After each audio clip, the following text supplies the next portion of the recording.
Hello. It's called a novella.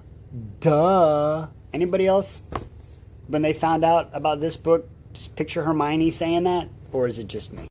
Alright, but anyway, chapters 1 through 3 of A Court of Frost and Starlight, also known as the Christmas edition from what I'm being told. But let's get into it. So, chapter 1, Feyre's point of view. Alright, she's waking up, she tells us how the house of wind is there, and this is there, and Nesta's living in her own house, and Elaine's living over here, and everybody's doing their own thing, trying to get back to some normalcy, getting ready for the winter solstice. Feyre's going around town, helping people, the town people love her, say, stop helping us, blah, blah, blah. She paying the bills while Rhys is doing his shit. She's like, how much money we got? Fuck, we got a lot of money! So, that's pretty cool. And she shoots a message down, read the bond, tries to find out where Rhys was, come back. We find out Rhys is at the Iridian camp with Cassian. So him and Cassian are there, and they're fucking talking to the High Lord, not the High Lord, but the camp warlord, fucking leader, whatever you want to call it, right? Draken. And they're like, listen, you need to let the ladies train. And they're like, no, ladies need to do their fucking shit for the solstice. The men deserve a party. And they're like, and they're battling back and forth. And like, 2 hours, no, and fucking blah, blah, blah. Finally, Rhys is like, listen, bitch, fucking do it. It is what it is. And then they're like, all right, cool. So they go into the house, and then they remember a little flashback of how they got their presents, and it's all that stuff. And then Rhys is like, all right, cool. Now we got this shit taken care of. Bet. All right, I'm bouncing out. So Cassian's like, all right, time to take care of this shit. So then we go and we learn a little bit about Cassian. So I think this book is going to give us a lot more about the inner circle and not as Feyre and Rhys. Well, at least I hope so, because I really want to learn more about those people. But anyway, and then Cassian flies up, and he goes up, and then he goes to the tip of Mount Rommel or Rammel. I'm not sure how to say that. But apparently that's the mountain that is the symbol for the Night Court with the 3 stars, and talk about how they did through the blood right and all these other stuff, and he's flying, and he's just basically letting out all this fucking aggression, and that's where we're going. I don't know what's going to happen, because like I said, I'm new to novellas. Trips to the Rainbow and Hue City, chapters 4, 5, and 6. Okay, so the Christmas special is starting off, and Feyre finds out that they have a fuck shit ton of goddamn fucking a lot of money. I don't know how much that is, but apparently if you take sapphires that are like that big, put them in a bathtub, that wouldn't even scratch a dent. So they've got a fuck shit ton of buttload of money, and they don't know what to buck and buy anybody. That is a good problem to have when you have that much fucking money and you are that old you can't buy anybody shit. I'm just saying.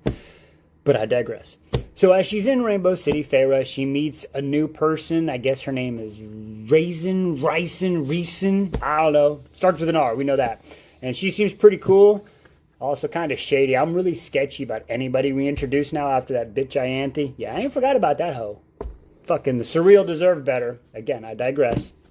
So she's like, hey, look, come and paint and like start a painting club or something. I don't know. So they're going to maybe start a painting club. And she was kind of telling her how the city was jacked up and stuff. So go back to the town home. And then Rhys comes and they're sitting there. And then she's like, hey, you need to fucking eat, Rhys. Because Rhys is like typical any other dude. He just don't eat if you don't have to, I guess. Just so busy. So anyway, she fixes us some food. They're about to get it on. I thought I was going to get some more fairy smut in this book, but yeah, fucking Morgana. More. She comes in and is like, hey, bitches, we got to go to the Hue City.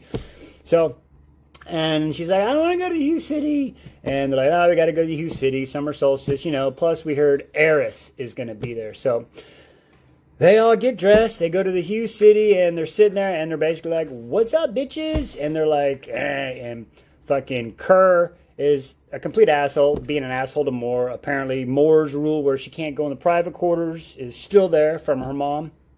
And then they describe the scene of how Eris staked her and, like, the note in the stomach and just all the fucked up shit they did to her. And she was trying to find a way to, like, get back at him, Moore was, but she just kept her mouth shut. And then something about the don't move in like the human territory. And then Eris said, why you worrying about me? You really need to talk about fucking Tamlin. I'm like, dude, this douche canoe's back again. Can we get rid of Tamlin? Like, seriously. But anyway, I digress. And Eris is like, you got to worry about Tamlin. He's like, his land is up against the human land. So maybe you should fucking talk to him. Storms of Brewing, chapters 7, 8, and 9. All I'm going to say is we are almost halfway done with this book and ain't shit happened yet. So again, it's going to be one of these, nothing happens, holy fucking shit! Okay, anyway, I digress, let's get into it. Rhys wakes up, Az is there, he lays down the map, they're going over the map of where his army is and talking about people that are mad that their loved ones died in war. It's kind of hypocritical, you train your entire life to be in the military, and then you go do what you're supposed to do. It is unfortunate when you pass away and die, and then people can be like, I'm just saying, I get it. It sucks, but anyway, I digress. So, they're having that discussion there. Then we find out about Lucien going back to the Spring Court, going to hang out with Tamlin. I don't know why, but Lucien, you're a better man than me, because fuck Tamlin. Anyway, I digress again, but Rhys is going to go see him. He's going to ask Feyre where she wants to go, but you know she ain't going to want to see that motherfucker after all that bullshit. But again, I digress. So they have a discussion, and then they go their own ways. And then we come up and we get Cassian. He's up in the mountains, and again, there's a snowstorm coming, and he's like, all right, we got to take care of everybody the best we can. Let's close it down, less patrols, unless you really want to be out there, yada, yada, yada. He notices the shops are empty, but sees this one shop that looks really badass. So he walks in there, and this is where we meet Emery. And Emery is the daughter of Protus, and Protus was a guy who fought in the war. Well, his daughter, I guess her wings have been clipped. Ooh, so that, that pisses Cassian off. But she stands there, and she's just, she's standing tall, right? And he's like, hey, give me all your shit. And she's like, all right, cool. So he throws her the coin, and she's like, bitch, I don't want your fucking, charity. So he's like, well, then take what you fucking need. So she just takes what she needs, gives it back, and he's like, I bet. And then he's like, here, drops 3 more coins. And he's like, hey, deliver this shit and give it to all the people that need it. But don't tell them it's from me. And she's like, wait, what? And she's like, yeah. And we know this because they don't like Cassian because he's a half-breed, because they're stupid fucking idiots. But anyway, I digress. So she's like, all right, cool. So Emery seems cool. We like her. She's not like that bitch Ianthe. Ooh, fuck that bitch. The Surreal deserve better. Again, I digress. Anyway, so Feyre now, we're walking on her, and she's taking some paints and her stuff, and she's going to go to the painting with Resina, right? And then as she's standing out there, she's like, oh, everybody paint. She's like, shit, I ain't painted yet. I don't like painting in front of people. Maybe I ain't ready for this. Rhys comes to talk to your mind and is like, listen, hey, if you want to do it, do it. If you don't, don't. It's always your fucking decision. As always. Not like Tamlin, who says, don't fucking do shit. I digress. Sorry, I saw a Tamlin hating video this morning, so I'm a little upset. But anyway, so she sits there, and instead of going in, she's like, you know what? I got a better idea. She goes in this old dilapidated building that got fucked up in the attack. So she's in there, and she's setting up, and then she's about to paint, and it ended off with, she needs a stool. Feyre's painting, a trip to the Spring Court, and family dinner. Chapters 10, 11, and 12. Okay, let's get into it. So, Feyre set herself up to paint in this house, right? This dilapidated house, and she just starts fucking painting. And she ends up painting, I guess it's her beast form or whatever she saw when she faced the Ouroboros mirror, in all its glory. And she's like, she painted me. So, she painted herself, and she faced her fears, and then she decides to leave it there because she can't winnow it back and it'd get fucked up. So, she leaves it. And she's out. All right, and then it flashes to, Rhys, and Rhys goes to the Spring Court. So he knocks on old Tamlin's door, and Tamlin answers the door, all douche canoey as he is. Now listen, I'm trying to let Tamlin go and say, okay, you know what, he's done enough. He's protected Feyre a few times, saved her life. Even this conversation they had, Rhys acknowledges that. But then, if I take all that shit away, he still fucking had Rhys's mom and sister killed, and then had their wings hung on the wall. So, I don't know. I digress. I'll finish the series before I have that discussion all the way. Until then, fuck Tamlin. Anyway, so they have a conversation, and Tamlin is just, he ain't got shit, and it's bad. So, Rhys bounces off, because Tamlin ain't doing shit, says he ain't got no army, and he's like, I'll give you my army, and he's like, fuck you, you ain't putting your little fucking brutes in my place. So it doesn't do any good, but whatever. They leave, and then they come back, and then we see that Cassian's a fucking alcoholic. He is like 90% of the people I met in the military, when a party time, where's the beer, where's the wine, let's go. That's Cassian, the main man. So they have this big old, he drops some leaves or pine needles on the ground, and him and Feyre drink, Rhys's good stuff, 2 bottles, and their decorations suck. So Everybody comes in, Elaine makes some bread, and they're having a whole conversation, and then we find out about how Az is like, oh, you know, you gotta treat ladies with respect and the manners, because family ties and shit. It's pretty cool. And then they go off, and they're trying to figure out what the fuck's up with Nesta. She ain't at home, so they use the ship, and they figure out where she was, and apparently it's at some bar called, like, the Grey Wolf or the Wolf Den. And apparently it's not a very nice place. So that's where we leave off, and we're gonna see what's interesting. Again, it's not a bad book, but it's I mean, we're halfway through and not a fucking thing has happened, but keeping on. Feyre talks to Nesta, Rhys talks to Moore, and then some more shit happens. Chapters 13, 14, and 15. Okay, let's get into it.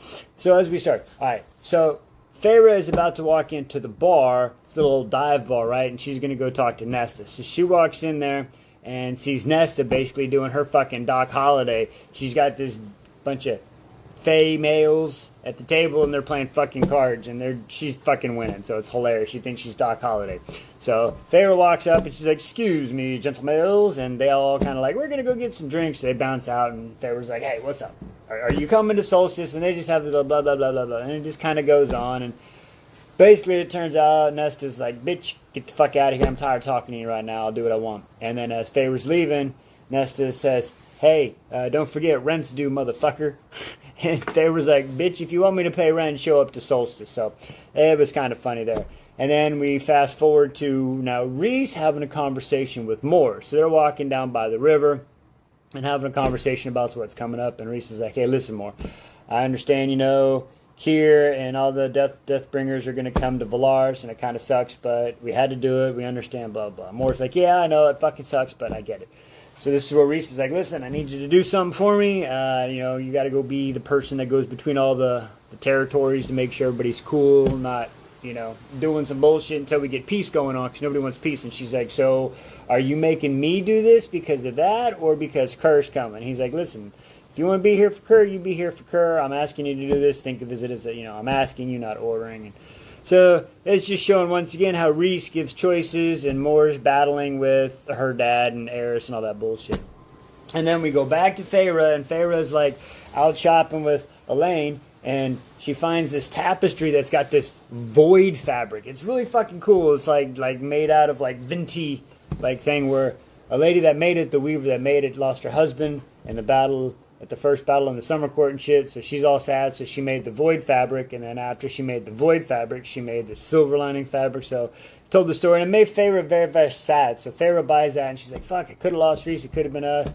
So she's like, fuck it, I'm out. So she goes back to paint, and then Resina comes by and is like, oh, I thought you might be in here. And they have a conversation. She's like, you know, you could buy this. And she's like, oh, no. And she's there to clean up the place, and Feyre's like, fuck, I gotta get out of here. Like, don't want to be here, blah, blah, blah. So as she's leaving, Rhys just happens to, they bump into each other, and then they fucking bounce out of there and have a quick conversation, and then Rhys takes her up to Armin's house, because Rhys has to go to Cassian to talk to Devlin up in the war camp, so they're going up there. So Feyre is talking to Armin, and Armin's now doing a puzzle, because like she was all fixated on the books, or like she likes to do puzzles now, so she's done 5 puzzles that week, and they're only on the 3rd day of the week, and the puzzles are like 5,000 pieces. It's fucking wild. So anyway, she's putting the puzzles, and this is where Feyre learns that Armin and Nesta have at least had some sort of conversation, but Armin's like, listen, I actually kind of like your sister, so I ain't spilling the fucking gossip of beans. Just give her time, give her space, and shit'll fucking work out. And maybe that's how it is for everybody. I don't know. All right. Solstice Eve and Solstice Morning, chapters 16, 17, and 18. Let's get into it. So chapter 16 starts out at Rhys's point of view. It is Solstice Eve, and Cassian shows up and drops his bag, and it sounds like he's got weapons up in this motherfucker, and it's just crazy. So anyway, so they're kind of sitting there discussing like what's happening, like what's up with Lucian. Az shows up, and remember, Rhys and Az know what's going on with the descent, and they haven't told Cass. They're waiting till the end of Solstice to tell him, so they're getting kind of ready, and then everybody starts showing up, and they start drinking, of course, what's happened, and Armin shows up with her boo thing, old Prince V, and they're talking, and it's just really everybody sitting around talking, getting drunk, you know, whatever. happy day. They go to sleep, wake up the next morning. Now we're going to Feyre's point of view. So Feyre wakes up and she's got her present in front of her face, and she's like, what the hell? And Rhys wakes her up, and, you know, he's naked, of course. I mean, look, if I look like the way this dude's described, I would be naked all the time too. I'm just saying. I digress. Anyway, so she opens up. It's her birthday, because remember, Feyre was born on the solstice, so it's like a double day for her. So she gets first present, open it up. It's in a little velvet sketchbook, right? A little sketchbook there, and then she's like, oh, thank you, and then poof, another present. She's like, motherfucker, what? And it's a leather satchel with some charcoal and painting supplies, and then I think there was something else too. There's 3 gifts. I don't remember. So anyway, so they sit there, and then she's like, you know what, let me draw you naked. So she draws him naked and whatever. So they go down, and they spend all morning doing that. And then as they come down, they're making each other's breakfast, and it's pretty cool. Like, she's dropping the pastries on the plate, and he's putting the quiche on the plate. Who the fuck eats quiche?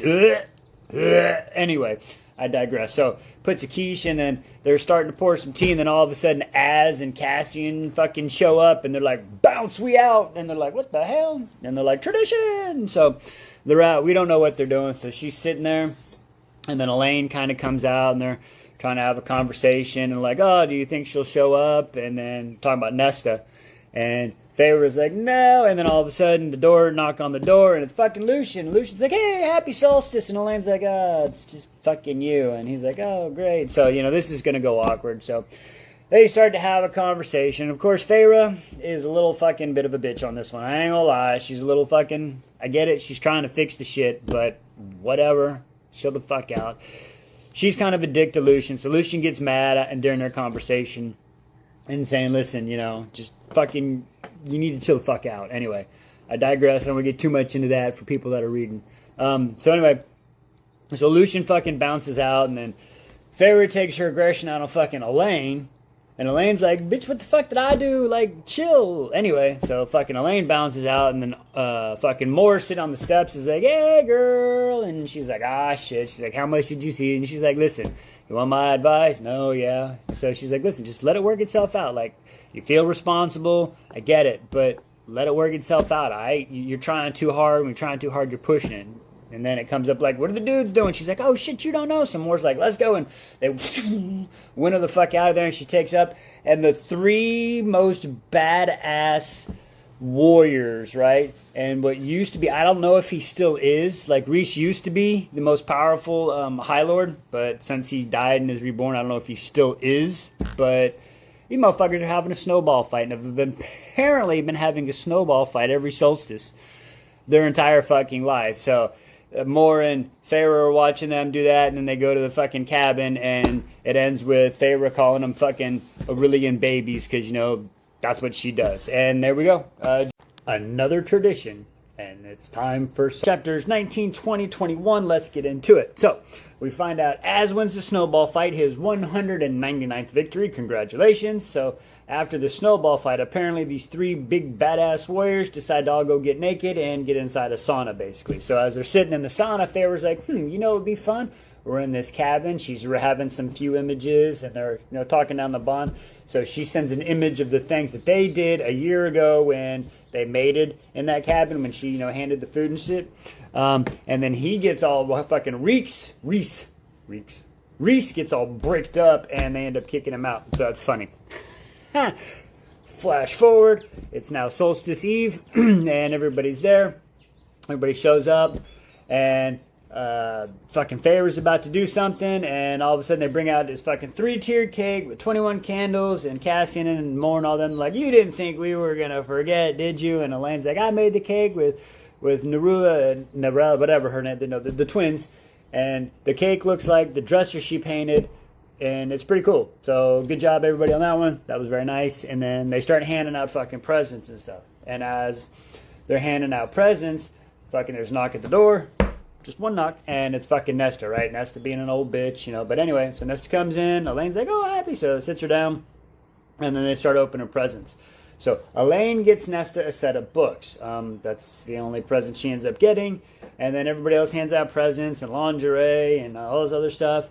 And then Feyre gives everybody a painting, basically. And then she gave Rhys the painting of her image of the Ouroboros, and he's like, oh, that's so beautiful. You know, her ugly war beast. Like, Cassian even sees it and goes, ew, is that a new pet or something? So, anyway, I digress. So, that happens. They eat some dinner, and they move on. And Nesta is finally like, all right, she's bouncing out. So, she leaves. Fucking Feyre gets up, and she's like, hey, here's the money as promised. Thanks for coming. And she's trying to say something, but she can't. And Nesta starts leaving. Fucking Cassian's like, fuck this shit. So he's going to go fucking finally finish this, right? Not Cassian fucking balls up to. So he just kind of walks with her. And as they're walking, he's like, here's a present. She's like, I don't fucking want shit from you. And he's like, listen, stop being like this. And blah, blah, blah, blah, blah. And they kind of go back at it. And then she's like, fucking Cassian. So she's used his name. She never uses his name. So pretty serious, right? So she's like, I don't fucking need shit from you. Just leave me the fuck alone. So he gets all pissed, and fucking she walks off, and he takes the present. We don't know what it is, and fucking throws it in the river, like goes in the river and the holes, and then the fucking freezes over. So hopefully we'll find it later. I don't know. That's kind of bullshitty. But anyway, and then we get to Nesta's point of view, and Nesta gets up in a room, and I guess she's got like fucking locks her fucking door up, and she doesn't have a fire. Apparently, the sounding of the crackling of the wood is like bones breaking. So I think she's having some issues with her father's death, and I think her and Cassian almost dying. Like, listen, she's got some serious PTSD issues. She'll deal with it eventually, hopefully. I don't know. We'll figure it out. And basically, fucking Cassian is like just like kind of hovering over, and she's fucking Nesta is up against the wall, fucking trying to deal with their shit. Solstice Smut, the final gifts. And what the fuck was that? Chapters 23, 24, 25. Alright, let's get into it. So, Rhys and Feyre are about to go to bed. He's like, he winnows them out of there. Or, here, if you listen to the audiobooks, right to the cabin. Sorry, I'll keep the gloves up. That was kind of a low blow for you audiobook listeners. I digress. Anyway, so they get to the cabin, right? And Feyre's like, hey, baby, I got one more gift for you. And opens up her mind. And Rhys jumps in. And it's that little blue-eyed, dark-haired boy. And that just bricked. And they go into some solstice smut. Again, I understand. And from what I hear, the good smut is in the next book. But up to this so far, like, for real, this guy's, listen. I was reading my grandpapa and my daddy's, magazines when I was like 12 and 13 years old, okay? Can we get some action here? Please. Anyway, I digress. So, they have a 2-rounder, and then we come to the next day, and then they're walking, and Rhys takes her out to this big old land looking down the river and right at the rainbow, and he's like, here's your last gift. And she's like, what do you mean? He's like, build us a fucking estate. And she's like, no, I can't, it's too much money. And he's like, woman, build us an estate, we need it, nobody wants to live in the house, it's too small, like, seriously, just, it's ours, it's not yours, it's ours, just build it. And she's, it's too much money. Feyre, you have but fucking tons of money, it doesn't fucking matter. I don't fucking get it. Anyway, I digress. So, that happens. Then we go, and Rhys goes, knocks on door, Tamlin. Hello, Tamlin. Tamlin doesn't answer the door. He's like, what the fuck? So he walks in, sees Tamlin all, poor me. And he's like, dude, Tamlin, what's up? And he's like, do you think she'll ever forgive me? And in his mind, he's like, fuck no, dude, you're a douche canoe. And he's like, do you think you'll ever forgive me for what I did to your mom and sister? And he's like, bitch, you never apologize. What the fuck? Anyway, he didn't really say that, but that's what he's saying in his mind. So, and that's my thing so far. Again, I'll make my full assessment to Tamlin at the end of this series, but everybody can say whatever the fuck they want. My hatred for Tamlin, yeah, it started then, but it actually started when he killed Rhys's mom and sister. That's all I'm going to say. All right, digressing back. Rhys cuts up the fucking elk and is like, dude, Tamlin, eat. It's got to eat, buddy. You got to eat. Anyway, I talked to the fucking summer court, and since you don't want my dudes here, they're going to send their dudes here. You good? And he's like, just fucking eat, dude. And he bounces out, right? And then we flash forward to Mor. Apparently, Mor is down at the winter court. She's got her some land out there with a couple horses that are some badass horses. So she goes out there every once in a while to think herself, and she's trying to clear her mind of the whole fucking Kier and Eris bullshit and the whole blah blah blah and what this looks like. And as she's out there clearing her mind, she sees this dark shadowy figure like sleeping up on a tree, and she's like, dude, that's not as fucking shadows. What is that? Is that fucking Braxy boy? Is that the fucking Braxis? Is that our boy? I don't know. Moore's like, I ain't finding out. And she fucking bounces out. The loving conclusion of A Court of Frost and Starlight, chapters 26 through 28. So Feyre is standing in front of this little building, the studio where she painted her Christmas gift of her beast form of the Ouroboros, right? That's right next to Ressina's. Well, she's standing there, and Ressina's like, hey, what's up, girl? And she's like, they gave it to me. And she's like, what do you mean? She's like, I went to go buy the place, and the family's like, nah, keep it, just, whatever. So she's making a place, so she looks at Ressina, and she's like, hey, you want to go into business with an inexperienced partner? And then we go to Rhys. So flash forward to Rhys, and Rhys, and Cassian, they're at Devlin's camp. The snow stopped, and they get there, and they got the 6 females. Faye, they're training with daggers and stuff. And, that's happening, so it's good. And they kind of go in the whole discussion on how Cassian wants this program to work. And, yeah, kitty girl. So they go into that, and then, Rhys is like, baby steps, and then that all happens. We're good. And then we flash back to a month later, and we're back at the town. And then Feyre and Ressina have their place, and it's all painted up, and they're ready to open their first class, and they're waiting. It's like, is it going to happen? And then, oh no, nobody's going to show up, and then everybody shows the fuck up. Of course it does. Yes, kitty girl, we hear you. You still have a long time for food. Anyway, I digress. So they show up, and the first class goes well, and basically what this is, it's an art studio where children and the kids can come in and they can paint a memory, like if they lost a parent war or whatever, and the art supplies are free and the classes are free, and they can do whatever they want just to try to make the world a better place, right? Remembering that surreal, baby. God, the surreal was done dirty, but I digress. So they're all there. The first class is done. Rhys all shows up, and then he's like, hey, everybody out. And they're like, oh, hello. And he's like, hello, smile. And then she's like, hey, I'm going to go to lunch. And Ressina's like, take your time. And they're leaving. So they go out and they're walking off, and they're just basically talking about, oh, I love you this and I love you that. And then the chapter ends, and with the greatest, again, I'm going to read it, and it's like, it says, before I could elbow him, he kissed me again breathless, to the stars who listen, and blah, blah, blah, blah, blah, and to the dreams that are answered. That's a very good one. That is a very good one. To the stars who listen, to the dreams that are answered. And that ends it. We are done. We are now moving on to Silver Flames. But I have one question. Somebody told me there was supposed to be like a special scene about Lucian, and I've seen memes like Lucian's supposed to be getting it on. Where's that? Where's that? Anyway, starting Silver Flames.